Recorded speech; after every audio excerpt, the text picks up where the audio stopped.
guys, many have asked what is a Zorga deck they've been seeing in the playtest videos. So today I'm doing a deck list for the Zorga deck. So for your ride deck, it's very simple. It's the basic ride line for Zorga, nibbling the Vanguard to Black Tears Hush Dragon to Zorgas. In the main deck, for grade 1s, you're running the following. Now, the reason you only run very little grade 1s is one, you can reanimate your cards. So, Headhunter here is very essential to the deck.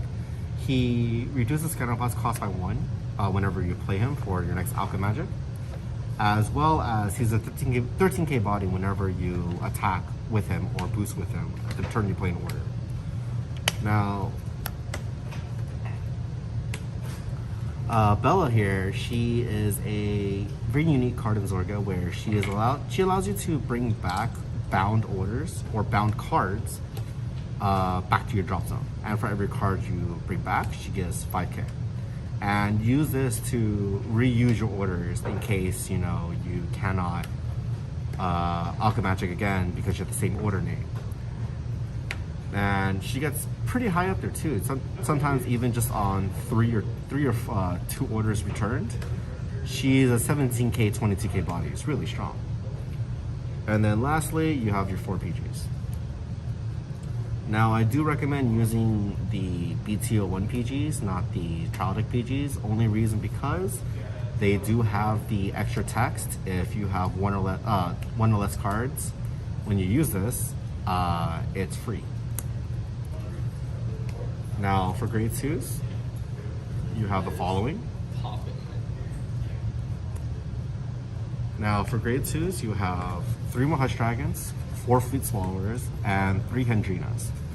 Now, these 3, the 4th one would be in the right deck. They're just 15k attackers whenever you play in order. It's relatively strong in this current format. Fleet Swallower is also considered a 15k, only to turn the Alchemy Magic. However, he requires a soul loss 1. But the nifty thing about Fleet Shark is whenever your opponent wants to guard with him, or guard against him, they need to use 2 or more cards in hand to do so. So if you bring him to 38, 43, he starts needing to use 2 cards to guard, including with the PG, or hoping that they have 2 front triggers in hand. And then lastly, you have Hendrina. So she has 2 effects. The first one is to mill cards. The second one is to make your next Alchemy Magic cost 0 soul blast forever, for the turn. Now, in my playtest videos, you may have realized that I never mill with her, and that's the reason because that if you do mill with her, you risk decking out in this deck. And a common question I get is, what if you don't have an Alchemy Magic target?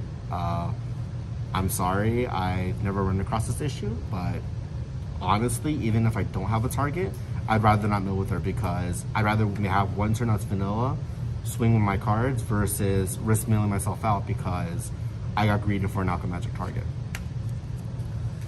And lastly in the deck, you finish it off with the last 3 Zorgas in the deck. Now for orders, here's where it gets a little bit dicey. So first and foremost, I run 2 Regurgitations of the Underworld. It's a very staple card in my opinion in Zorga. The only issue is against the Bastion matchup, you're kind of shit out of luck. However, in the Bastion matchup, this is my PG fodder. I just hold on to it forever. Other than that, it's a Counterblast and Soul Blast 1 to retire a card, which is good for Zorga. It finally has retire power. And it also helps you repopulate board. I also run 2 Spiritual Body Condensations. This is a really great early rush card. I normally use this turn 2 if I have it. And it's a very simple card that lets you revive cards and just swing for numbers for no reason at all besides, you know, being a ground blue deck.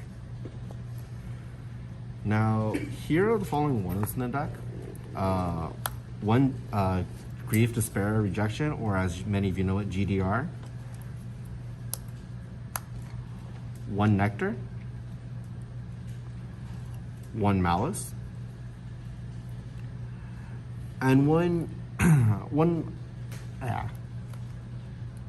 Overcoming Natural Death. So the reason these one-ofs exist in the deck, these are the cards that if you see them, great. If you don't, oh well. And people always kind of argue malice with me saying this is not a card to run. This is a very terrible card. Why would you run it? Now, here's the thing. In a deck like Zorga where you need soul, this deck loves this card. And with one Fleet Swallower, you can make nutty combos with this card. And comboing back to having Bella on your board, Bella is already a guaranteed kill target in this deck. So after you turn the user, you just malice her away for Zorga to bring her back. Also, there's nothing wrong with killing a Headhunter, there's nothing wrong with killing a Grade 2, or even just calling a trigger to kill it. The draw card, in my opinion, is almost irrelevant. The countercharge Soul Charger would make this card really good. And overcoming a natural death, it's once again, since she exists, you can pull some nutty combos with this. Nectar and GD are just really powerful cards. This one gives 3 units 10k, this one gives a unit, possibly a crit, and just gets really big. Comboing with, once again, Fleet Swallower makes this really good. And then lastly in the deck are the triggers. So of course, I'm running Bless Favor. I don't see any reason why not to run Bless Favor. Unless you can't find it in your local area, then I apologize. Maybe you can order online from us. And then lastly, it's 3 draws. 3 new front for the reason of the fact that it's a 20k shield. 4 crit. And 4 heal. And that concludes the deck.